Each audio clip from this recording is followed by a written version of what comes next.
ಎಲ್ಲ ಆತ್ಮಜ್ಯೋತಿಗಳಿಗೂ ಸಾಷ್ಟಾಂಗ ಪ್ರಣಾಮಗಳು. ಇವತ್ತು ನಾವು SK ಟಾಕ್ಸ್ ಅದರ 36, 37, 38ನೇ ಉಪನ್ಯಾಸಗಳನ್ನ ತಿಳುವಳಿಕೆನ ಅರ್ಥ ಮಾಡ್ಕೊಳ್ಳೋಣ. ಮೊದಲು ಪ್ರಾರ್ಥನೆ ಮಾಡೋಣ.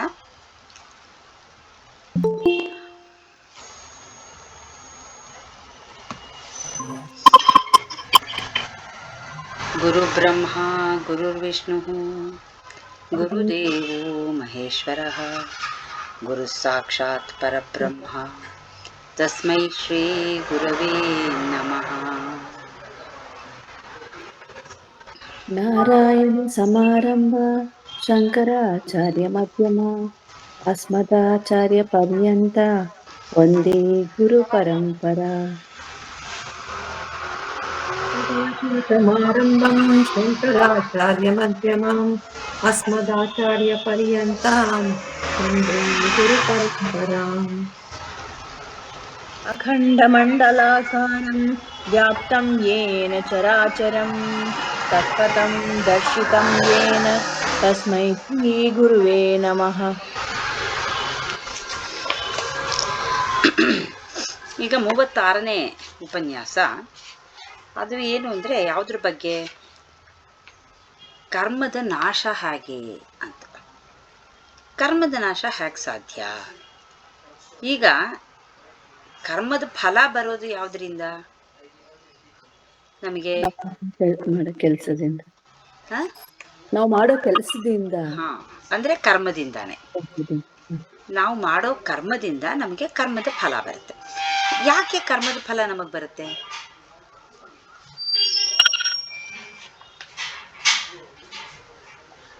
ಒಂದು ನಿಮಿಷ.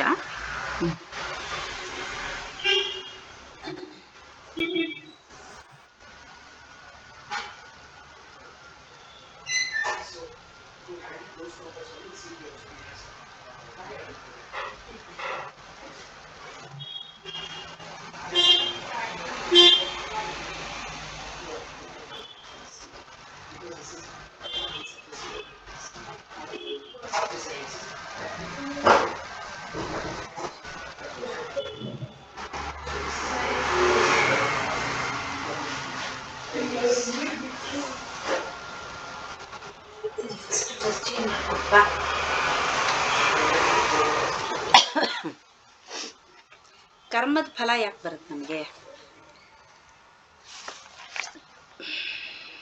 ಕರ್ಮ ಬಂಧನದಲ್ಲಿರೋದ್ರಿಂದ.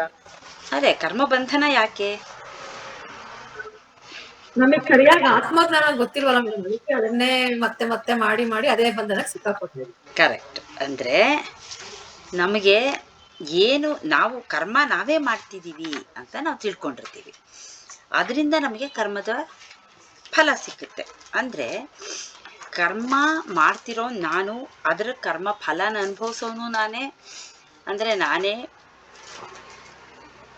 ಮಾಡ್ತಾ ಇರೋನು, ಕರ್ತೃ ಭೋಕ್ತ, ಅದನ್ನು ಅನುಭವಿಸ್ತಾ ಇರೋನು ಎಲ್ಲ ನಾನೇ ಅಂತ ತಿಳ್ಕೊಂಡಿರೋದ್ರಿಂದ ನಮಗೆ ಕರ್ಮದ ಫಲ ಬರುತ್ತೆ. ಈ ಕರ್ಮದ ನಾಶ ಹೇಗೆ ಸಾಧ್ಯ? ಏನಾಯ್ತಂದ್ರೆ ಫೈರ್ ಎಕ್ಸ್ಟಿಂಗ್ವಿಷರ್ ಹಾಕಿದ್ರ ಎಲ್ಲಾರು ನನ್ನ ಎಳಿತಿದ್ದಾರೆ. ನಾನು ಆ ಕಡೆ ಹೋಗ್ತೀನಿ ಬಿಟ್ಟೆ ಅಂದ್ರೆ ಎಳದ್ಬಿಟ್ರು. ನೀರ್ ಕೆಳಗಡೆ ಹೋದೆ. ತಲೆನೂ ಒದ್ದೆ. ಅದಕ್ಕೆ ಅದು ಯಾವ ನೀರಲ್ಲಿ ಮಾಡಿದಾರೆ ಏನೋ. ನಾನು ಬಿಸಿನೀರಲ್ಲಿ ಒಂದ್ಸರಿ ಸುಮ್ಮನೆ ನೀರು ಬೇಡ ಇವಾಗ ಫಸ್ಟ್ ತಲೆ ಒರೆಸ್ಕೊ. ಏನಿಲ್ಲ, ಗಮ್ಮಂತಾನೆ ಇದೆ. ತಲೆ ಒರೆಸ್ಕೊ. ಒರೆಸ್ಕೊಂಡೆ. ಸರಿ, ಡ್ರೆಸ್ ಚೇಂಜ್ ಮಾಡು ಫಸ್ಟ್. ಇವಾಗ ಮಾತಾಡ್ಬೇಡ ದಯವಿಟ್ಟು. ನಿಂದು ಏನು ಒದ್ದೆ ಇಲ್ಲ ರುಕ್ಷಿ. ಆಮೇಲೆ ಫಸ್ಟ್ ಡ್ರೆಸ್ ಚೇಂಜ್ ಮಾಡು. ಆಮೇಲೆ ನಿಂದು ಹೋಮ್ವರ್ಕ್ ಇದ್ರೆ ಮಾಡ್ಕೊ. ನಿಂಗೆ 6:30 ಕ್ಲಾಸ್ ಇದೆ. ಏನಿಲ್ಲ, ಸುಮ್ಮನಿರು, ಹೋಗ್ಲೇಬೇಕು. ಫಸ್ಟ್ ಡ್ರೆಸ್ ಚೇಂಜ್ ಮಾಡು, ಆಮೇಲೆ ಹೋಮ್ವರ್ಕ್ ಇದ್ರೆ ಮಾಡ್ಕೋತಾ ಇರು. ಅಲ್ಲಿ ಸಿಕ್ಕಾಕೋ, ಅದ್ರ ಮೇಲೆ ಹಾಕ್ಬೇಡ. ಹೋಮ್ವರ್ಕ್ ಇದ್ರೆ ಮಾಡ್ಕೋತಾ ಇರು. ನಾನು ಬಂದ್ಬಿಟ್ಟು ನಿಂಗೆ ಏನಾದರೂ ಕೊಡ್ತೀನಿ. ಇವಾಗ ನಮಗೆ ಸರಿಯಾದ ಜ್ಞಾನ ಇಲ್ಲದೆ ಇರೋದ್ರಿಂದ ನಮಗೆ ಕರ್ಮದ ಫಲ ಬರುತ್ತೆ. ಅಂದರೆ ಸರಿಯಾದ ಜ್ಞಾನ ಅಂದರೆ ಏನು? ಆತ್ಮಜ್ಞಾನ ಇಲ್ಲದೆ ಇರೋದು. ಈ ದೇಹ ಮನಸ್ಸು ಬುದ್ಧಿ ನಾನು ಅನ್ನೋದು ಹೋಗಿ ಆನಂದ ಸ್ವರೂಪಿ ಆತ್ಮ ಸ್ವರೂಪಿ ಅಥವಾ ಆತ್ಮ ನಾವು ಅಂತ ತಿಳ್ಕೊಂಡಾಗ ಜ್ಞಾನ ಬರುತ್ತೆ. ಹೌದು. ಹ್ಮ್. ಅಂದ್ರೆ ನಾನು ಈ ದೇಹ ಮನಸ್ಸು ಬುದ್ಧಿ ಅಲ್ಲ ಅಂತ ನಮಗ್ ಗೊತ್ತಾದಾಗ ಹ್ಮ್ ಹ್ಮ್ ಅದೇ ಆತ್ಮಜ್ಞಾನ. ಅವಾಗ ನಮಗೆ ಆ ಕರ್ಮದ ಫಲ ನಮಗ್ ಬರಲ್ಲ. ಯಾಕೆಂದ್ರೆ ಕರ್ಮ ಮಾಡ್ತಿರೋನು ನಾನಲ್ಲ. ಈ ದೇಹದ ಮೂಲಕ ಕರ್ಮ ಆಗ್ತಾ ಇದೆ. ಆದ್ರೆ ಆ ದೇಹ ನಾನಲ್ವಲ್ಲ. ದೇಹ ನಾನಲ್ಲ ಅಂದಮೇಲೆ ನನಗೆ ಕರ್ಮ ಬರಕ್ ಸಾಧ್ಯ ಇಲ್ಲ. ಆ ಜ್ಞಾನ ಬಂದಾಗ ನನಗೆ ಕರ್ಮ ಫಲ ಇರಲ್ಲ. ಅಂದ್ರೆ ಇದು ಸರಿಯಾದ ಜ್ಞಾನದ ಮೂಲಕ ಮಾತ್ರ ಸಾಧ್ಯ. ಆದ್ರೆ ಜ್ಞಾನ ಏನೋ ಪಡ್ಕೋತೀವಪ್ಪ, ಆಯ್ತು. ಆದ್ರೆ ಜ್ಞಾನ ಬರಕ್ ಮುಂಚೆ ನಾವು ಈ ದೇಹನ ಉಪಯೋಗಿಸಿ ಏನ್ ಮಾಡ್ಬೇಕು? ದೇಹನ ಉಪಯೋಗಿಸಿ ಸಾಧನೆ ಮಾಡಬೇಕು. ಅಂದ್ರೆ ನಮ್ಮ ತಿಳುವಳಿಕೆ, ಜ್ಞಾನದಿಂದ ತಿಳುವಳಿಕೆ ಬರುತ್ತೆ. ಆದರೆ ತಿಳುವಳಿಕೆ ಬಂದ ತಕ್ಷಣ ಎಲ್ಲ ಚೇಂಜ್ ಮಾಡು. ಆವಾಗ ಏನಾಗುತ್ತೆ? ನಾನು ದೇಹ ಮನಸ್ಸು ಬುದ್ಧಿ ಅಲ್ಲ ಅಂತ ಗೊತ್ತಾದಾಗ ನಮಗೆ ಕರ್ಮದ ನಾಶ ಆಗುತ್ತೆ. ಆದರೆ ದೇಹನ ನಾವು ಉಪಯೋಗಿಸ್ಬೇಕು. ಉಪಯೋಗಿಸಿದ್ರೆ ದೇಹನ ಉಪಯೋಗಿಸ್ಕೊಂಡು ಸಾಧನೆಗಳನ್ನ ಮಾಡಿ, ಅದೇ ದೇಹದ ಮೂಲಕ ಸಾಧನೆಗಳಿಂದ ನಮ್ಮ ಮನಸ್ಸನ್ನು ಶುದ್ಧಿ ಮಾಡಿಕೊಂಡು, ಮನಸ್ಸಿನಲ್ಲಿ ಕಾಮ ಕ್ರೋಧ ಮೋಹ ಲೋಭ ಇದೆಲ್ಲ ಇದ್ದಾಗ ನಮಗೆ ಆತ್ಮಜ್ಞಾನದ ವಿಚಾರ ನಮಗೆ ಅರ್ಥ ಆಗಲ್ಲ. ನಾನು ಯಾರು ಅಂತ ಅನ್ನೋದು ನಮಗೆ ಸರಿಯಾದ ಅರ್ಥ ಆಗಲ್ಲ. ಯಾಕೆಂದ್ರೆ ದೇಹ ನಾನು ತಿಳ್ಕೊಂಡಿರ್ತೀವಿ. ಅದರಿಂದ ದೇಹನ ಉಪಯೋಗಿಸ್ಕೊಂಡು ನಾವು ಸಾಧನೆನ ಮಾಡಬೇಕು. ಹೇಗೆ ಒಬ್ಬ ನೀರಲ್ಲಿ ಬಿದ್ದಾಗ ನೀರಲ್ಲೇ ಈಜ್ಬೇಕು ತಾನೆ ಅವನು. ನೀರಿಂದ ಹೊರಗೆ ಬರಬೇಕು ಅಂದರೆ ನೀರಲ್ಲೇ ಈಜಬೇಕು. ಅದೇ ತರಹ ಒಬ್ಬ ತನ್ನ ದೇಹವನ್ನೇ ಉಪಯೋಗಿಸ್ಕೊಂಡು ಅದರಿಂದ ಮನಸ್ಸನ್ನು ಶುದ್ಧಿ ಮಾಡಿಕೊಂಡು ಸಾಧನೆಗಳ ಮೂಲಕ ಆತ್ಮಜ್ಞಾನವನ್ನು ಪಡಿಬೇಕು. ಶ್ರವಣ ಮನನ ನಿಧಿಧ್ಯಾಸ. ಶ್ರವಣ ಯಾವುದ್ರ ಮೂಲಕ ಮಾಡ್ತೀವಿ? ಕಿವಿಯಿಂದ ಕೇಳಿಸ್ಕೋತೀವಿ, ಅದು ನಮ್ಮ ದೇಹದ ಅಂಗನೇ. ಶ್ರವಣ ಮಾಡ್ತೀವಿ. ಮನನ, ಮನಸ್ಸಲ್ಲಿ ಅದನ್ನು ನಾಟೋ ತರಹ ಧ್ಯಾನ ಮಾಡ್ತೀವಿ, ಮನನ ಮಾಡ್ಕೋತೀವಿ, ಅರ್ಥ ಮಾಡ್ಕೋತೀವಿ. ನಮ್ಮ ಬುದ್ಧಿಗೆ ಅದರ ತಿಳುವಳಿಕೆನ ಸರಿಯಾಗಿ ಕೊಡ್ತೀವಿ. ಅಂದರೆ ದೇಹ ಮನಸ್ಸು ಬುದ್ಧಿ ಈ ಮೂರನ್ನು ಉಪಯೋಗಿಸ್ಕೊಂಡೇ ನಾವು ಆತ್ಮಜ್ಞಾನವನ್ನು ಪಡ್ಕೋಬೇಕು. ಪಡ್ಕೊಂಡ ಮೇಲೆ ನಾವು ಈ ದೇಹ ನಾನಲ್ಲ, ಈ ಮನಸ್ಸು ನಾನಲ್ಲ, ಈ ಬುದ್ಧಿ ನಾನಲ್ಲ ಅಂತ ನಮಗೆ ಗೊತ್ತಾಗುತ್ತೆ. ಆಗ ನಮಗೆ ಅದರ ಮೂಲಕ ಮಾಡೋ ಯಾವ ಕರ್ಮನೂ ನಾನು ಮಾಡ್ತಾ ಇಲ್ಲ, ನಾನು ಅದಲ್ವೇ ಅಲ್ಲ ಅಂದಮೇಲೆ ಅದ್ರ ಮೂಲಕ ಮಾಡೋವಂಥದ್ದು ನನ್ನದಲ್ಲ ಅನ್ನೋ ಜ್ಞಾನ ಬರುತ್ತೆ. ಆವಾಗ ಕರ್ಮದ ನಾಶ ಆಗುತ್ತೆ. ಈಗ ಕೆಲವರು ಪಾಸ್ಟ್ ಲೈಫ್ ತಿಳ್ಕೊಳ್ತೀವಿ ಅಂತ ಹೇಳ್ತಾರೆ. ಹಿಂದಿನ ಜನ್ಮದ ವೃತ್ತಾಂತವನ್ನು ತಿಳ್ಕೊತೀವಿ. ಇವಾಗ ನಮಗೆ ಕರ್ಮ, ಈಗ ನಾವು ಅನುಭವಿಸ್ತಾ ಇರೋ ಕರ್ಮ ಯಾವ ಜನ್ಮದಿಂದ ಬಂದಿದೆ? ನಮಗೆ ನಮ್ಮ ಹಿಂದಿನ ಜನ್ಮದಿಂದ ಬಂದಿರುತ್ತೆ ಅಲ್ವಾ? ಯಾವುದೋ ಎಷ್ಟೊಂದು ಜನ್ಮಗಳೆತ್ತಿರ್ತೀವಿ. ಯಾವ ಜನ್ಮದ್ದು ಇವಾಗ ಅನುಭವಿಸ್ತಿದ್ದೀವೋ ಗೊತ್ತಿಲ್ಲ ನಮಗೆ. ಕರ್ಮ ಅನಂತ, ಕರ್ಮದ ಫಲ ಅನಂತ. ಅದ್ರ ಬಗ್ಗೆ ಕೇಳಿದೀವಿ, ಓದಿದೀವಲ್ವ ನಾವು? ಎಷ್ಟು ಥರದ ಕರ್ಮಗಳಿವೆ ಹೇಳಿ? 4 ರೀತಿಯ ಕರ್ಮಗಳಿವೆ. ಕರ್ಮದ ಮೂಟೆ ಯಾವುದು? ಸಂಚಿ, ಚೀಲ ಅಂತಾರೆ. ತೆಲುಗುನಲ್ಲಿ ಸಂಚಿ ಅಂತಾರೆ ಚೀಲಕ್ಕೆ. ಕರ್ಮದ ಸಂಚಿ ಅಂದರೆ ಸಂಚಿತ ಕರ್ಮ, ಕರ್ಮದ ಮೂಟೆ. ಈ ಎಲ್ಲ ಜನ್ಮದಲ್ಲಿ ಮಾಡಿದ್ದು ಕರ್ಮಗಳನ್ನ ಕರ್ಮದ ಮೂಟೆ ಒಳಗೆ ತುಂಬ್ಕೊಂಡು ಬರ್ತೀವಿ. ಯಾಕೆ? ನಾನೇ ಮಾಡಿದ್ದು ಅಂತ ಹೇಳ್ಕೊಂಡು ನಾನು ಮಾಡಿದ್ದು ಅಂತ ತಕ್ಷಣ ನಂಗೆ ಅಂಟ್ಕೊಂಡ್ಬಿಡುತ್ತದು. ಅದು ಕರ್ಮದ ಮೂಟೆಯಲ್ಲಿ ತುಂಬ್ಕೊಂಡಿರುತ್ತೆ. ಈಗ ನಾವು ಏನು ತೊಗೊಂಡ್ಬರ್ತೀವಿ? ಸ್ವಲ್ಪ ಕರ್ಮನ ತೊಗೊಂಡ್ಬರ್ತೀವಿ. ಅದು ಪ್ರಾರಬ್ಧ ಕರ್ಮ. ಅದು ಯಾವ ಜನ್ಮದ್ದು ಅಂತ ಗೊತ್ತಿಲ್ಲ. ಯಾಕೆಂದರೆ ಎಷ್ಟೋ ಜನ್ಮದ್ದು ಕರ್ಮಗಳಿದೆ. ಆದರೆ ಒಂದು ಒಳ್ಳೆ ಜನ್ಮ ಅಂದರೆ ಒಂದು ಮನುಷ್ಯ ಜನ್ಮ ಅಥವಾ ನಮಗೆ ಆತ್ಮಜ್ಞಾನವನ್ನು ಪಡ್ಕೊಳ್ಳೋ ಅಂಥ ಜನ್ಮ ಇವಾಗ ಸಿಕ್ಕಿದೆ ಅಂದರೆ ಪ್ರಾರಬ್ಧ ಕರ್ಮ ಯಾವ ಜನ್ಮದ್ದೋ ಒಳ್ಳೆ ಕರ್ಮ ಮಾಡಿರೋ ಪ್ರಾರಬ್ಧ ಕರ್ಮ ನಮಗೆ ಬಂದಿರುತ್ತೆ. ಆ ಪ್ರಾರಬ್ಧ ಕರ್ಮನ ಉಪಯೋಗಿಸ್ಕೊಂಡು ಇಲ್ಲಿ ಅದನ್ನು ಕಳ್ಕೊಳ್ಳೋಕ್ಕೋಸ್ಕರ ನಾವಿಲ್ಲಿ ಹುಟ್ಟಿರ್ತೀವಿ. ಇಲ್ಲಿ ಮತ್ತೆ ಕರ್ಮ ಮಾಡ್ತೀವಿ. ಅದಕ್ಕೇನಂತೀವಿ? ಕ್ರಿಯಾಮಾಣ ಕರ್ಮ ಅಂತೀವಿ. ಕ್ರಿಯೆ, ಈ ದೇಹನ ಉಪಯೋಗಿಸ್ಕೊಂಡು ಮಾಡೋದು ಕ್ರಿಯಾಮಾಣ. ಆಗಾಮಿ ಅಂದರೆ ಈ ಮಾಡಿದ್ದ ಕರ್ಮದ ಫಲನ ಮುಂದಕ್ಕೆ ಅನುಭವಿಸ್ತೀವಿ, ಅದು ಆಗಾಮಿ ಕರ್ಮ. ಈ ಥರ 4 ರೀತಿಯ ಕರ್ಮಗಳಿವೆ. ಈ ಕರ್ಮ ಅಂದರೆ ದೇಹ ನಾನಲ್ಲ ಅಂತ ಗೊತ್ತಾದ ತಕ್ಷಣ ಏನಾಗುತ್ತೆ, ಸಂಚಿತ ಕರ್ಮ ಈ ದೇಹಕ್ಕೆ ಬರೋದು. ಯಾಕಂದರೆ ದೇಹನ ಉಪಯೋಗಿಸ್ಕೊಂಡು ನಾನು ಕರ್ಮ ಮಾಡಿದ್ದೀನಿ, ನಾನೇ ಕರ್ಮ ಮಾಡಿರೋದು ಅಂತನೋ ತಿಳುವಳಿಕೆಯಿಂದ ಅದು ಬಂದಿರುತ್ತೆ. ಈ ದೇಹ ನಾನಲ್ಲ ಅಂತ ಜ್ಞಾನ ಬಂದ ತಕ್ಷಣ ಆ ದೇಹಕ್ಕೆ ಯಾವ ಕರ್ಮದ ಫಲ ಬರಬೇಕಿತ್ತೋ ಅದು ಇಲ್ಲ. ಅಂದರೆ ಅವನಿಗೆ ನಾನು ದೇಹ ಅಲ್ಲ ಅಂದ ತಕ್ಷಣ ಅವನಿಗೆ ಕರ್ಮದಿಂದ ಮುಕ್ತಿ ಸಿಕ್ಬಿಡುತ್ತೆ. ಆ ಸಂಚಿತ ಕರ್ಮ ಅವನ ಮಟ್ಟಿಗೆ ಅದಿರಲ್ಲ. ಅಂದರೆ ಬ್ಯಾಂಕ್ ಅಕೌಂಟಲ್ಲಿ ಅಕೌಂಟ್ ಹೋಲ್ಡ್ರೇ ಇರಲ್ಲಪ್ಪ. ಏನು ಮಾಡ್ತಾರೆ, ಅಕೌಂಟ್ ಹೋಲ್ಡ್ರ್ ಎಷ್ಟು ದಿನ ಆದರೂ ಬ್ಯಾಂಕ್ಗೆ ಹೋಗಲ್ಲ, ಕ್ಲೋಸ್ ಮಾಡಿಬಿಡ್ತಾರೆ. ಅಂದರೆ ಅಕೌಂಟ್ ದುಡ್ಡನ್ನ ಬ್ಯಾಂಕ್ನವರೇ ಇಟ್ಕೊಂಡ್ಬಿಡ್ತಾರಲ್ವಾ. ಅದನ್ನೇನು ಅವನಿಗೆ ತಲುಪ್ಸೋಕ್ಕಾಗಲ್ಲ. ಅವನೇನು ಅಡ್ರೆಸ್ ಎಷ್ಟು ಸತಿ ಅವನಿಗೆ ಲೆಟ್ರ್ ಹಾಕಿದ್ರೂ ಬರಲಿಲ್ಲ, ಏನು ಮಾಡಿದ್ರೂ ಬರಲಿಲ್ಲ, ಅವನು ಬರಲೇ ಇಲ್ಲ. ಅಕೌಂಟ್ ಹೋಲ್ಡ್ರು ಇಲ್ಲ.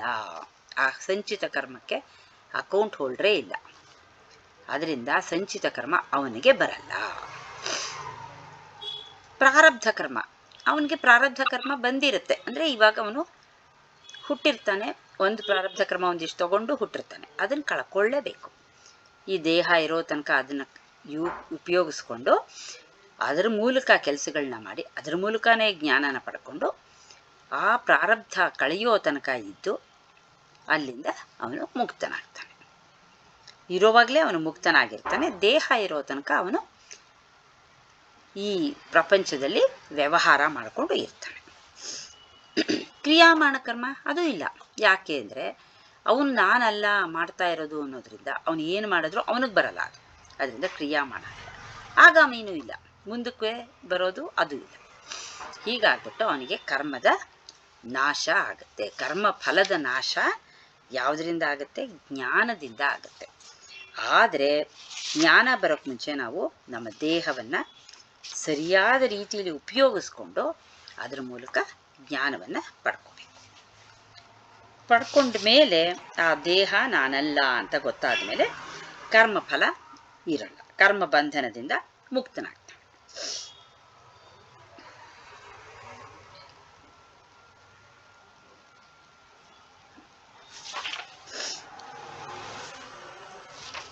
ಇನ್ನೇನಾದರೂ ಇದೆಯಾ? ಇನ್ನು ಏನಾದರೂ ಡೌಟ್ಸ್ ಇದೆಯಾ?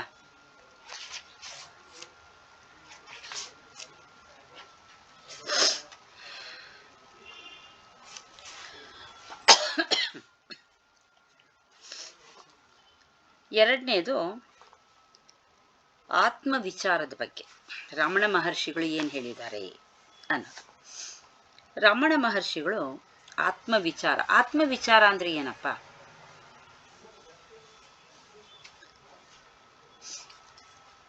ಆತ್ಮದ ಬಗ್ಗೆ ವಿಚಾರ. ಏನು ಆತ್ಮ ಅಂದರೆ? ಕೇಳಿಸ್ತಾ ಇಲ್ಲ. ಫಸ್ಟ್ ತಿಳ್ಕೋಬೇಕು. ಹೌದು, ಆತ್ಮದ ವಿಚಾರ. ಅದೇ ನಾನು ಯಾರು. ಅದೇ ರಮಣ ಮಹರ್ಷಿಗಳು ಏನು ಮಾಡ್ತಾರೆ ಅಂದರೆ ಅವ್ರ ಹತ್ರ ಯಾರು ಹೋದ್ರೂ ಅವ್ರಿಗೆ ಒಂದು ಪ್ರಶ್ನೆ ಕೇಳ್ತಾರೆ, ನೀನು ಯಾರು ಅಂತ ಕಂಡುಕೋ, ವಿಚಾರ ಮಾಡು ಅಂತ ಹೇಳ್ತಾರೆ. ಇನ್ನೇನು ಹೇಳಲ್ಲ ಅವರು. ನಾನು ಯಾರು? ನಾವು ಎಷ್ಟೊಂದು ನಾನುಗಳಿವೆ ನಮಗೆ, ಒಂದ ಎರಡ ಎಷ್ಟು ನಾನುಗಳು. ಇದ್ರಲ್ಲಿ ನಿಜವಾದ ನಾನು ಯಾರು ಅಂತ ಕಂಡು ಹಿಡ್ಕೋಬೇಕಲ್ಲ, ಅದು ನಮಗೆ ಗೊತ್ತೇ ಇಲ್ಲ. ನಮಗೆ ಎಷ್ಟೊಂದು ನಾನು ಹೆಂಗಸು ಮೊದಲು, ಆಮೇಲೆ ತಾಯಿ, ಆಮೇಲೆ ಹೆಂಡತಿ, ಆಮೇಲೆ ಅತ್ತೆ, ಆಮೇಲೆ ಸೊಸೆ, ಆಮೇಲೆ ಫ್ರೆಂಡು, ಹೀಗೆ ಆಮೇಲೆ ಆಫೀಸ್ಗೆ ಹೋದರೆ, ಕೆಲಸಕ್ಕೆ ಸೇರಿದ್ರೆ ಕೆಲಸದಲ್ಲಿ ಏನೋ ಒಂದು ಪೊಸಿಷನ್, ಹೀಗೆ ಬೇಕಾದಷ್ಟು ನಾನುಗಳಿವೆ. ನಮಗೆ ಗೊತ್ತೇ ಇಲ್ಲ ನಮ್ಗೆ ಯಾವ ನಾನು ಅಂತ ಗೊತ್ತಿಲ್ಲ. ಅದಕ್ಕೆ ಅವ್ರೇನು ಹೇಳ್ತಾರೆ, ನಾನು ಯಾರು ಅಂತ ಫಸ್ಟ್ ತಿಳ್ಕೊ. ಇದೆಲ್ಲ ನಾನುಗಳು ನಾನಲ್ಲ, ಇದೆಲ್ಲ ನಮ್ಮದು ಪಾತ್ರಗಳಷ್ಟೇ. ಇಲ್ಲಿ ಬಂದಿದ್ದೀವಿ, ಇಲ್ಲಿ ಕೆಲವು ಪಾತ್ರಗಳನ್ನ ಮಾಡಬೇಕು. ಆಯಾಯ ಪಾತ್ರದ ವೇಷ ಹಾಕ್ಕೊಂಡು ಆಯಾಯ ಪಾತ್ರ ಮಾಡ್ತೀವಿ. ಈಗ ಒಬ್ಬ ನಾಟಕ ಮಾಡೋನು ಆ್ಯಕ್ಟ್ರು ಸ್ಟೇಜ್ ಮೇಲೆ ಹೋಗ್ತಾನೆ, ಒಂದು ಸತಿ ಭಿಕ್ಷುಕನ ಪಾತ್ರ ಮಾಡ್ತಾನೆ, ಆವಾಗ ಭಿಕ್ಷುಕನ ತರಹ ಆ್ಯಕ್ಟ್ ಮಾಡ್ತಾನೆ, ಭಿಕ್ಷೆನೂ ಬೇಡ್ತಾನೆ. ಇನ್ನೊಂದು ನೆಕ್ಸ್ಟ್ ನಾಟಕದಲ್ಲಿ ಅವನು ದೊಡ್ಡ ಸಾಹುಕಾರ ಆಗ್ಬಿಡ್ತಾನೆ. ಅವಾಗ ಸಾಹುಕಾರನ ಪಾರ್ಟ್ ಮಾಡ್ತಾನೆ. ಆವಾಗ ಭಿಕ್ಷೆ ಬೇಡಲ್ಲ ಅವನು. ಆದರೆ ಅವ್ನು ನಾನು ಭಿಕ್ಷುಕ ಅಂತ ತಿಳ್ಕೊಂಡ್ಬಿಟ್ರೆ ಅವನು ಸಾಹುಕಾರನ ಪಾರ್ಟೇ ಮಾಡೋಕ್ಕಾಗಲ್ಲ, ಅವನು ಭಿಕ್ಷುಕನೇ ಆಗೋಗಿರ್ತಾನೆ. ಅದಕ್ಕೆ ನಾನು ಭಿಕ್ಷುಕನೂ ಅಲ್ಲ, ಸಾಹುಕಾರನೂ ಅಲ್ಲ. ನಾನು ಯಾರು? ನಿಜವಾದ ನಾನು ಪಾತ್ರಧಾರಿ ಅಷ್ಟೇ. ಅವು ಯಾವ ಪಾತ್ರ ಕೊಟ್ಟರು ನಾನು ಮಾಡ್ತೀನಿ. ಆ ಪಾತ್ರಧಾರಿ ನಾನು. ಆ ಪಾತ್ರಧಾರಿ ಯಾರು ಅಂತ ತಿಳ್ಕೊಬೇಕು. ಅಂದರೆ ನಾನು ಆತ್ಮಸ್ವರೂಪಿ ಅಂತ, ನಿಜವಾದ ನಾನು ಆತ್ಮಸ್ವರೂಪಿ, ಸಚ್ಚಿತ್ ಆನಂದ ಸ್ವರೂಪಿ ಅಂತ ತಿಳ್ಕೊಂಡಾಗ ಇದೆಲ್ಲ ನಮ್ಮದು ಪಾತ್ರಗಳು. ಈ ಪಾತ್ರಗಳು ನಾವು ಸ್ಟೇಜ್ ಮೇಲೆ ಯಾವ ಪಾತ್ರ ಮಾಡ್ತಿರ್ತೀವೋ ಅದನ್ನ ಅಚ್ಚುಕಟ್ಟಾಗಿ ಮಾಡಬೇಕು. ಆ ಪಾತ್ರ ಮುಗಿದ ತಕ್ಷಣ ನೆಕ್ಸ್ಟ್ ಇನ್ನೊಂದು ರೋಲ್ಗೆ ಚೇಂಜ್ ಆಗಬೇಕು. ತಾಯಿ ಪಾತ್ರ ಮಾಡ್ತಾ ಇರ್ತೀವಿ, ಅಲ್ಲಿ ಫ್ರೆಂಡ್ ಬಂದ್ಬಿಡ್ತಾಳೆ. ಫ್ರೆಂಡ್ ಬಂದ್ಬಿಟ್ರೆ ತಾಯಿ ಥರ ಮಾತಾಡ್ತೀರಾ ಅವ್ರ ಹತ್ರ? ಇಲ್ಲ, ಫ್ರೆಂಡ್ ಹತ್ರ ಫ್ರೆಂಡ್ ಥರ ಮಾತಾಡ್ತೀರ. ಗಂಡ ಬಂದ್ಬಿಡ್ತಾರೆ, ಗಂಡನ ಹತ್ರ ಹೆಂಡತಿ ಥರ ಮಾತಾಡಬೇಕು. ಮೊಮ್ಮಗಳು ಬರ್ತಾಳೆ, ಮೊಮ್ಮಗಳ ಹತ್ರ ಅಜ್ಜಿ ಥರ ಮಾತಾಡಬೇಕು. ಎಲ್ಲ ರೋಲ್ಸ್ ಕರೆಕ್ಟಾಗಿ ಅಚ್ಚುಕಟ್ಟಾಗಿ ಮಾಡಬೇಕು ಅಷ್ಟೇ. ಆದರೆ ಒಳಗಡೆ ನಾನು ಪಾತ್ರಧಾರಿ ಅಂತ ಜ್ಞಾಪಕ ಇರಬೇಕು. ಇಲ್ಲದೆ ಹೋದರೆ ಪಾತ್ರದೊಳಗೆ ಸಿಕ್ಕಾಕೊಂಡ್ಬಿಡ್ತೀವಿ. ಸಿಕ್ಕಾಕೊಂಡ್ಬಿಟ್ರೆ ಆ ಪಾತ್ರ ಸರಿಯಾಗಿ ಮಾಡೋಕ್ಕಾಗಲ್ಲ. ನಾವು ಕರೆಕ್ಟಾಗಿ ಒಬ್ಬ ಪಾತ್ರಧಾರಿಗೆ ಇಂತಿಂಥ ಡೈಲಾಗ್ಸ್ ಅಂತಿರುತ್ತೆ, ಆ ಡೈಲಾಗ್ಸ್ ಡೆಲಿವರಿನೇ ತಪ್ಪಾಗ್ಬಿಡುತ್ತೆ ಇದ್ದೀರ. ಅದಕ್ಕೆ ನಾನು ಪಾತ್ರಧಾರಿ ಅಷ್ಟೇ ಅಂತ ತಿಳ್ಕೊಬೇಕು. ಇದೆಲ್ಲ ಪಾತ್ರಗಳು. ನಾನು ಯಾರು ಅಂತ ಪ್ರಶ್ನೆ ಹಾಕ್ಕೊಂಡ್ರೆ ಇವೆಲ್ಲ ಬರೀ ಪಾತ್ರಗಳು, ಇದೆಲ್ಲ ನಾನಲ್ಲ. ನಾನು ಅದನ್ನು ಪಾತ್ರಗಳನ್ನ ಮಾಡ್ತಾ ಇರೋ ಪಾತ್ರಧಾರಿ. ಆ ಪಾತ್ರಧಾರಿ ಯಾರು ಅಂದರೆ ಅದು ಆತ್ಮ, ಆತ್ಮಸ್ವರೂಪಿ ಅಂತ ತಿಳ್ಕೊಂಡಾಗ ನಮಗೆ ಯಾವ ಪಾತ್ರದಲ್ಲೂ ನಾವು ಸಿಕ್ಕಾಕೊಳ್ಳಲ್ಲ. ನಾನು ಯಾರು ಅಂತ ಪ್ರಶ್ನೆ ಹಾಕ್ಕೊಂಡು ಅದನ್ನು ಕರೆಕ್ಟಾಗಿ ತಿಳ್ಕೊಬೇಕು. ಹೇಗೆ ನಾನು ಆತ್ಮಸ್ವರೂಪಿ ಅಂತ ಅರ್ಥ ಮಾಡಿಕೊಂಡಾಗ ಈ ದೇಹ ಮನಸ್ಸು ಬುದ್ಧಿ ಎಲ್ಲ ಬದಲಾಗ್ತಾ ಇರುತ್ತೆ. ಈ ಬದಲಾಗ್ತಾ ಇರೋದೆಲ್ಲ ಯಾವುದು ನಾನಲ್ಲ. ಅದನ್ನೆಲ್ಲ ನೋಡ್ತಾ ಇರೋ ಗಮನಿಸ್ತಾ ಇರೋ ಸಾಕ್ಷಿ ನಾನು. ಅದರಲ್ಲಿ ಯಾವ ಬದಲಾವಣೆನೂ ಇಲ್ಲ. ಆದ್ದರಿಂದ ನಾನು ಬದಲಾಗದ ಆತ್ಮಸ್ವರೂಪಿ. ಆ ಭಗವಂತನೂ ಸಚ್ಚಿತ್ತಾನಂದ ಸ್ವರೂಪಿ, ನಾನೂ ಕೂಡ ಸಚ್ಚಿತ್ತಾನಂದ ಸ್ವರೂಪಿ. ಆದ್ದರಿಂದ ನನ್ನ ಲಕ್ಷಣ ಭಗವಂತನ ಲಕ್ಷಣ ಎರಡೂ ಒಂದೇ. ಆದ್ದರಿಂದ ನಾನು ನಾಶ ಆಗುವಂಥ ದೇಹ ಮನಸ್ಸು ಬುದ್ಧಿ ಅಲ್ಲ. ನಾನು ಈ ದೇಹ ಮನಸ್ಸು ಬುದ್ಧಿಗಳನ್ನ ಮೀರಿದ ಸಚ್ಚಿತ್ತಾನಂದ ಸ್ವರೂಪಿ ಅಂತ ಗೊತ್ತಾಗುತ್ತೆ. ಇಷ್ಟು ಗೊತ್ತಾಗ್ಬಿಟ್ರೆ ನಮಗೆ ಯಾವ ಪಾತ್ರ ಬೇಕಾದ್ರೂ ನಾವು ಅಚ್ಚುಕಟ್ಟಾಗಿ ಮಾಡಿಕೊಂಡು ಹೋಗ್ಬೋದು. ಇದನ್ನು ಆತ್ಮವಿಚಾರ ಅಂತ ಹೇಳ್ತಾರೆ.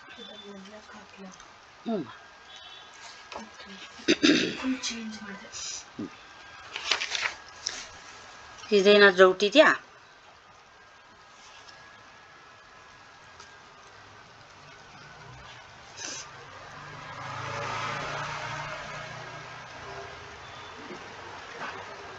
ಕೇಳಿಸ್ತಾ ಇಲ್ಲ. ಪೂರ್ಣಿಮಾ ಏನಾದರೂ ಹೇಳಿದ್ರಾ?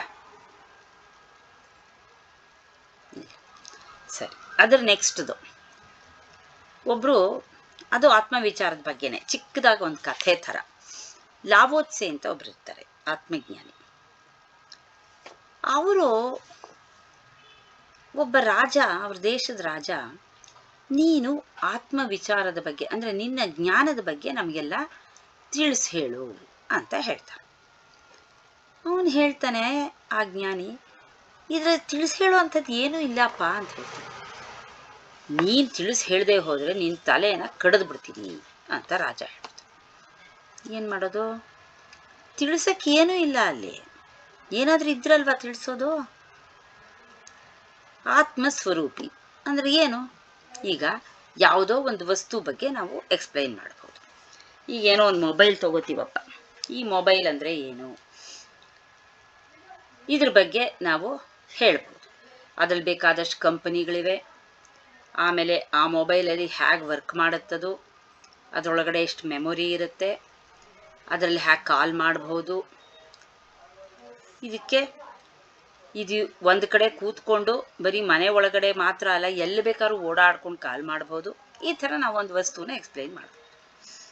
ಆದರೆ ಈ ಆತ್ಮಜ್ಞಾನದ ಬಗ್ಗೆ ಹೇಗೆ? ಈ ಭಗವಂತ ಅಥವಾ ಆತ್ಮಸ್ವರೂಪಿ ಅಂದರೆ ಅವನು ಅಪಾರ, ಅನಂತ. ಅದ್ರ ಬಗ್ಗೆ ಹೇಗೆ ಎಕ್ಸ್ಪ್ಲೈನ್ ಮಾಡೋದು ಅಂದರೆ, ಒಂದು ಇದಿರುತ್ತೆ, ಯಾವುದೋ ಒಂದು ಮೈಸೂರು ಅಂತಂದರೆ ಮೈಸೂರಿನ ಬಗ್ಗೆ ಹೇಳ್ಬೋದು, ಅಥವಾ ಬಳ್ಳಾರಿ ಬಗ್ಗೆ ಹೇಳ್ಬೋದು, ಬೆಂಗಳೂರಿನ ಬಗ್ಗೆ ಹೇಳ್ಬೋದು. ಅಲ್ಲಿ ಹವಾಮಾನ ಹೀಗಿರುತ್ತೆ, ಅಲ್ಲಿಗೆ ಹೋಗೋಕ್ಕೆ ಹೇಗೆ ಹೋಗಬೇಕು, ಎಲ್ಲಿಂದ ಬಸ್ಸು, ಯಾವ ಬಸ್ ಹಿಡಿಬೇಕು, ಹೇಗೆ ಹೋಗಬೇಕು ಎಲ್ಲ ಹೇಳ್ಬೋದು. ಆದರೆ ಏನೂ ಅಲ್ಲದೆ ಇರೋವಂಥ, ಎಲ್ಲವೂ ಆಗಿರೋವಂಥ ಒಂದ್ರ ಬಗ್ಗೆ ಹೇಗೆ ಹೇಳೋದು ಅಂದರೆ, ಭಗವಂತ ಅಥವಾ ಪರಮಾತ್ಮ ಅನ್ನೋನು ಇಡೀ ವಿಶ್ವನೇ ಅವನು ಅನಂತ. ಅಂದರೆ ಒಂದು ನಿರ್ವಿಕಾರ, ನಿರ್ಗುಣ, ಏನು ಗುಣಗಳಿಲ್ಲ ಅವನಿಗೆ. ಅವನ್ನ ಹೇಗೆ ಎಕ್ಸ್ಪ್ಲೇನ್ ಮಾಡೋದು? ಅದಕ್ಕೆ ಅವರು ದೇಶ ಬಿಟ್ಟೇ ಹೋಗ್ಬಿಡೋಣ ಅಂತ ದೇಶ ಬಿಟ್ಟೇ ಹೊರಟೋಗ್ತಾರೆ. ಹೋಗೋವಾಗ, ಯಾಕೆಂದರೆ ಅವನು ತಲೆ ಕಡಿದ್ಬಿಡ್ತೀನಿ ಇನ್ನಲ್ಲ, ಹಾಗೆ ತಲೆ ಕಡಿಸ್ಕೊಂಡು ಏನು ಮಾಡೋದು ಅವರು ಪಾಪ. ಅದಕ್ಕೋಸ್ಕರ ಅವರು ದೇಶ ಬಿಟ್ಟು ಹೋಗ್ತಾ ಇದ್ದೀನಿ ಅಂತ ಹೇಳಿಬಿಟ್ರು. ದೇಶ ದಾಟಿ ಇನ್ನೇನು ಒಂದು ಗಡಿ ಇರುತ್ತಲ್ಲ, ಅದನ್ನು ದಾಟಿ ಹೋಗೋವಾಗ ಒಂದು ಬರೆದಿಟ್ಟು ಹೋದ್ರಂತೆ, ಆತ್ಮಜ್ಞಾನಕ್ಕೆ ಎಲ್ಲವೂ ದಾರಿ ಮತ್ತು ಯಾವುದೂ ದಾರಿ ಇಲ್ಲ ಅಂತ ಬರ್ತಾರೆ. ಆತ್ಮಜ್ಞಾನ ಪಡ್ಕೊಳ್ಳೋಕ್ಕೆ ಎಲ್ಲಾನೂ ದಾರಿ. ಅಂದರೆ ನಾವು ಯಾವುದೇ ಒಂದು ವಸ್ತು ನೋಡ್ಬಿಟ್ಟು ಅದರಲ್ಲಿ ಆತ್ಮಜ್ಞಾನದ ಬಗ್ಗೆ ತಿಳ್ಕೊಬೋದು. ಒಂದು ಹೂವು, ಒಂದು ಹಣ್ಣು, ಒಂದು ಮರ, ಎಲ್ಲಾನು ಅವನ ಸೃಷ್ಟಿನಲ್ಲಿ ಬಂದಿರುವಂಥ ಅವನ ಸ್ವರೂಪನೇ. ಅದ್ರ ಮೂಲಕನ ನೋಡಿದಾಗ ಅದ್ರ ಮೂಲಕನೇ ನಾವು ಭಗವಂತನ ಬಗ್ಗೆ ತಿಳ್ಕೊಬೋದು. ಅದು ಬಿಟ್ಟು ಏನೋ ಒಂದು ವಸ್ತುನ ಎಕ್ಸ್ಪ್ಲೈನ್ ಮಾಡೋ ತರಹ ನಾವು ಆತ್ಮಜ್ಞಾನನ ವಿವರಿಸೋಕ್ಕಾಗಲ್ಲ. ಅದರಿಂದ ಆತ್ಮಜ್ಞಾನನ ತಿಳ್ಕೊಳ್ಳೋಕ್ಕೆ ಎಲ್ಲಾನೂ ದಾರಿ, ಯಾವ ದಾರಿಯಲ್ಲಿ ಹೋದರೂ ಆತ್ಮಜ್ಞಾನಕ್ಕೆ ಹೋಗ್ಬೋದು. ಅದೇ ಯಾವುದೂ ದಾರಿ ಇಲ್ಲ ಅಂದರೆ ಅದೇನೂ ಅಲ್ಲ ಅನ್ನೋದನ್ನು ಹೆಂಗೆ ತಿಳ್ಕೊತೀರಾ? ಅವು ನಿರಾಕಾರ, ಏನು ಆಕಾರನೇ ಇಲ್ಲ, ಹೆಂಗೆ ನಾವು ಹೇಗೆ ತಿಳ್ಕೊಳ್ಳೋದು? ಗೊತ್ತೇ ಆಗಲ್ಲ ನಮಗೆ. ನಿರಾಕಾರ ಅಂದರೆ ನಮಗೇನಾದರೂ ಗೊತ್ತಾಗತ್ತಾ? ನಿರ್ಗುಣ, ನಮಗೆ ಗುಣಗಳು ಗೊತ್ತು, ನಿರ್ಗುಣ ಗೊತ್ತಾ? ಇಲ್ಲ. ಹಾಗೆ ಹೇಳೋದು? ಅದಕ್ಕೆ ನಾವೇನು ಮಾಡ್ತೀವಿ, ಮೊದಲು ನಮಗೇನು ಗೊತ್ತಿದೆಯೋ ಅದ್ರ ಮೂಲಕ ಅವನ್ನ ತಿಳ್ಕೊಳಕ್ಕೆ ಹೋಗ್ತೀವಿ. ಮೊದಲು ಅವನ್ನ ಏನೇನು ಗುಣಗಳೆಲ್ಲ ಅವನ ಮೇಲೆ ಆರೋಪಿಸ್ತೀವಿ. ಅವನು ಸಚ್ಚಿತ್ ಆನಂದ ಸ್ವರೂಪಿ. ಸತ್ ಅಂದರೆ ಎಲ್ಲ ಯಾವಾಗಲೂ ಇರೋವಂಥದ್ದು, ಚಿತ್ ಅಂದರೆ ಅರಿವು, ಗೊತ್ತಾಗುವಂಥದ್ದು, ಆನಂದ ಅಂದರೆ ಗೊತ್ತು ನಮಗೆ, ಸಂತೋಷ, ಆನಂದ ಸ್ವರೂಪಿ ಅಂತ ಹೇಳ್ತೀವಿ. ಆಮೇಲೆ ಸತ್ ಅಂದರೆ ಇರೋದು, ಅವನು ತೃಣದಲ್ಲೂ ಇದ್ದಾನೆ, ಮಹತ್ತಲ್ಲೂ ಇದ್ದಾನೆ, ಅವನು ಇಲ್ಲದೆ ಇರೋ ಜಾಗನೇ ಇಲ್ಲ. ಆಮೇಲೆ ಅವನಿಗೆ ಯಾವ ಆಕಾರನೂ ಇಲ್ಲ. ಇಲ್ಲಿ ಆಕಾರ ಅಂತ ನಾವೇನೋ ಒಂದು ನೋಡ್ತೀವಿ, ಆದರೆ ನಿರಾಕಾರ ಅಂದರೆ ನಿರಾಕಾರವಾಗಿರೋ ಶಕ್ತಿ ಅವನು. ಆ ಚೈತನ್ಯ ಶಕ್ತಿಯಿಂದ ಈ ಪ್ರಪಂಚದ ಆಕಾರಗಳೆಲ್ಲ ಕಾಣಿಸ್ಕೊಂಡಿವೆ, ಅದನ್ನು ನಾವು ನೋಡ್ತಾ ಇದ್ದೀವಿ. ಅದರಿಂದ ನಮಗೇನು ಕಾಣಿಸ್ತಾ ಇದೆಯೋ ಅದ್ರ ಮೂಲಕ ನಿರಾಕಾರನಾದ ಅವನ್ನ ನಾವು ಅರ್ಥ ಮಾಡ್ಕೊಳಕ್ಕೆ ಹೋಗ್ಬೋದು. ಮೊದಲು ಈ ದೇಹ ನಾನು, ಮನಸ್ಸು ನಾನು, ಬುದ್ಧಿ ನಾನು ಅಂತ ತಿಳ್ಕೊತೀವಿ. ಆಮೇಲೆ ಅದನ್ನು ನಾವು ದೇಹ ನಾನಲ್ಲ, ಮನಸ್ಸು ನಾನಲ್ಲ, ಬುದ್ಧಿ ನಾನಲ್ಲ ಅಂತ ತೆಗಿತೀವಿ. ಮೊದಲು ಇದು ಅಂತ ತಿಳ್ಕೊಂಡಿರ್ತೀವಿ, ಆಮೇಲೆ ಅದನ್ನು ತೆಗಿತೀವಿ. ಆ ತರಹ ಮೊದಲು ಅವನ ಒಂದು ಪ್ರತಿಮೆ ಮೂಲಕ ಪೂಜಿಸ್ತೀವಿ, ಪ್ರತಿಮೆಗೆ ಪೂಜೆ ಮಾಡ್ತೀವಿ, ಪ್ರತಿಮೇಲೆ ಅವನ ಆವಾಹನೆ ಮಾಡ್ತೀವಿ, ಪ್ರಾಣ ಪ್ರತಿಷ್ಠಾಪನೆ ಮಾಡ್ತೀವಿ. ಆಮೇಲೆ ಆ ಪ್ರತಿಮೆ ಅವನಲ್ಲ, ಪ್ರತಿಮೆಯಲ್ಲಿ ಇರೋದು ಅವನ ಶಕ್ತಿಗಷ್ಟೇ. ಹಾಗೆ ಪ್ರತಿಮೆ ಅವನಲ್ಲ ಅಂತ ಅದನ್ನು ತೆಗೆದು ಹಾಕ್ತೀವಿ. ಹೀಗೆ ಸ್ಟೆಪ್ ಬೈ ಸ್ಟೆಪ್ ನಾವು ಅವನ್ನ ಅರ್ಥ ಮಾಡ್ಕೊಳ್ಳೋಕ್ಕೆ ನಮಗೆ ಗೊತ್ತಿರೋ ವಸ್ತುಗಳ ಮೂಲಕ ಒಂದೊಂದೇ ಸ್ಟೆಪ್ ಅರ್ಥ ಮಾಡಿಕೊಂಡು ಈ ಸ್ಟೆಪ್ಸ್ನ ಆಮೇಲೆ ತೆಗಿತಾ ಹೋದಾಗ ನಮಗವನು ಅರ್ಥ ಆಗುತ್ತೆ. ಅದರಿಂದ ಆತ್ಮಜ್ಞಾನಕ್ಕೆ ಯಾವುದೂ ದಾರಿ ಇಲ್ಲ, ಎಲ್ಲವೂ ದಾರಿ ಅಂತ ಬರೆದಿಟ್ಟು ಹೋಗ್ತಾರಂತ.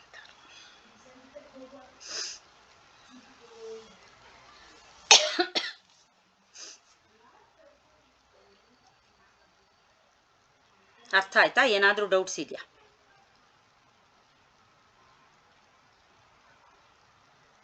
ಏನಿಲ್ಲ ಅಲ್ಲ?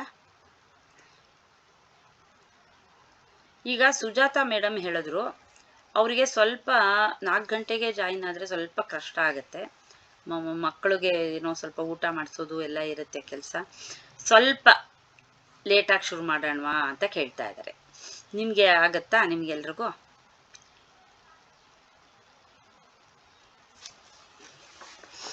ಒಂದು 4:15 ಆ ಥರ ಶುರು ಮಾಡೋಣವಾ? ಆಗತ್ತಾ? ಪ್ರತಿಮಾಗಾಗತ್ತಾ?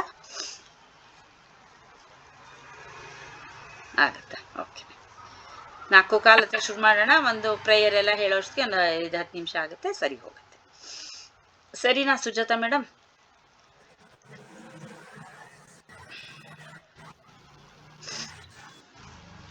ಸರಿನಾ? ಅರ್ಥ ಆಯ್ತಲ್ಲ? ಓಕೆ, ಈಗ ಪ್ರೇಯರ್ ಮಾಡೋಣ. असतो मा सद्गमय तमसो मा ज्योतिर्गमय मृत्योर्मा अमृतंगमय ओम शांति शांति शांति.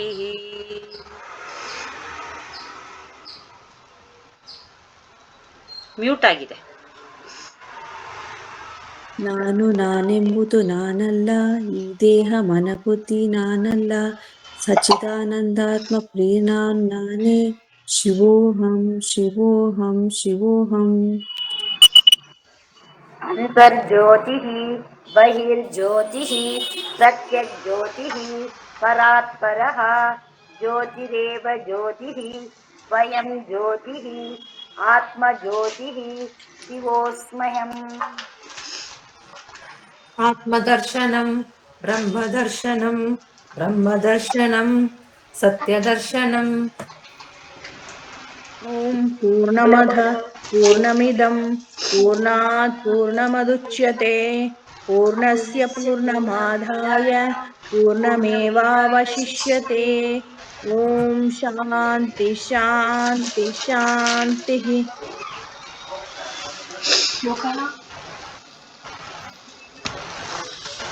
ಲೋಕಾಃ ಸಮಸ್ತಾಃ ಸುಖಿನೋ ಭವಂತು. ಲೋಕಾಃ ಸಮಸ್ತಾಃ ಸುಖಿನೋ ಭವಂತು. ಲೋಕಾಃ ಸಮಸ್ತಾಃ ಸುಖಿನೋ ಭವಂತು. ಹರಿಃ ಓಂ ತತ್ಸತ್. ಶ್ರೀ ಗುರುಭ್ಯೋ ನಮಃ.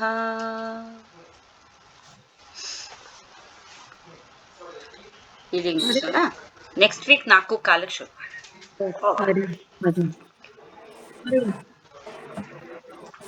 ಹರಿ ಓಂ. ಹರಿ ಓಂ.